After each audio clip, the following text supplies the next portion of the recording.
کیا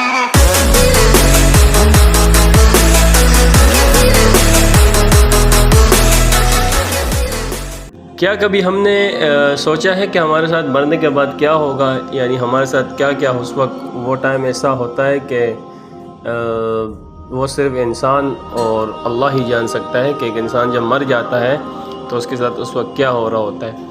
دیکھو، حضرت ابو ہریرہ رضی اللہ تعالیٰ عنہ کہتے ہیں کہ ایک دفعہ رسول اللہ صلی اللہ علیہ وآلہ وسلم نے فرمایا، جب میت دفن کی جاتی ہے تو اس کے پاس دو سیاہ کیری آنکھوں والے فرشتے آتے ہیں۔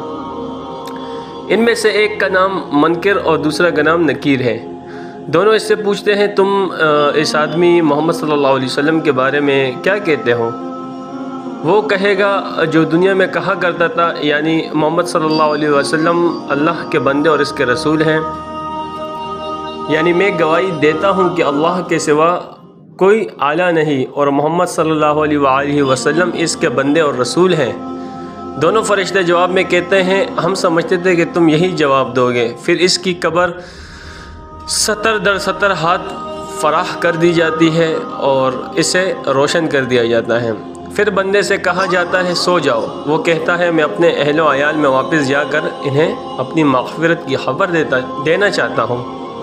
تو فرشتے جواب میں کہتے ہیں، یہ ممکن ہی نہیں، بلکہ اب تم دلہن کی نیند جیسی پرسکون نیند سو جاؤ، جسے اس کے محبوب کے علاوہ کوئی نہیں جگاتا۔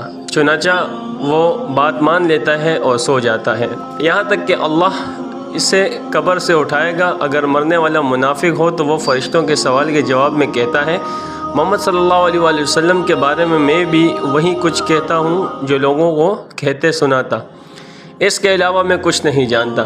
دونوں فرشتے کہتے ہیں، ہمیں معلوم تھا تم یہی جواب دو گے۔ پھر زمین کو حکم دیا جاتا ہے کہ تنگ ہو جا، چنانچہ وہ تنگ ہو جاتی ہیں اور اس کی پسلیاں ایک دوسرے میں گھس جاتی ہیں۔ منافق اپنی قبر میں قیامت تک اسی عذاب میں مبتلا رہتا ہے۔